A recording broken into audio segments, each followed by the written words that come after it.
Egalariga pul zaril bo'lganiga 85 ming dollarlik xonadonni 81,5 ming qilib qo'yganmiz. Qaranglar, bu yoqdan kirib kelaveramiz, shkaflar o'rnatilgan. Bitta patologda gips karton qilingan ekan, ozgina treshina bor, cho'kkanning hisobiga. Kafel qilingan joylarni полностью cho'qli pol qilishgan ekan. Mana bu yerda sanuzel vanna joylashgan. Sanuzel vanna ham kichkina emas, xofma siralni mashinalar qo'yib qo'yilgan. Qaranglar, studiya formatda oshxona qilib qo'yishibdi.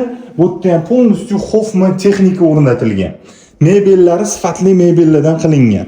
Mana bu yerda детский xonasi. Детский xonasini ham qaranglar, akkuratniy bo'lib turibdi. Shkaf, kровать, hamma narsa bor. Glухой bo'lib qolmasligi uchun ikkita bunaqa oynalar qilib qo'yilgan. Ushbu xonadonimiz рабочий городокda joylashgan. Yunusobod tumani 3 etajli domning 3-etajida joylashgan. 81 kvadrat. Mana bu yerda zal. Zalni ham qaranglar, akkuratniy bo'lib turibdi, свежий. Kelasizlar, maza qilib, kiyim-kechak bilan kelsanglar, maza qilib yashaysizlar. Mana bu yoqda bo'lsa, spalni xonasi. Spalnida ham hamma narsa bor. Bu xonadonimiz mansarda emas, patologda yana patolog tepasida yana 2 metrcha joyi bor. Kimga shu xonadon ma'qul kelgan bo'lsa, pastda barcha ma'lumotlarni qoldiramiz.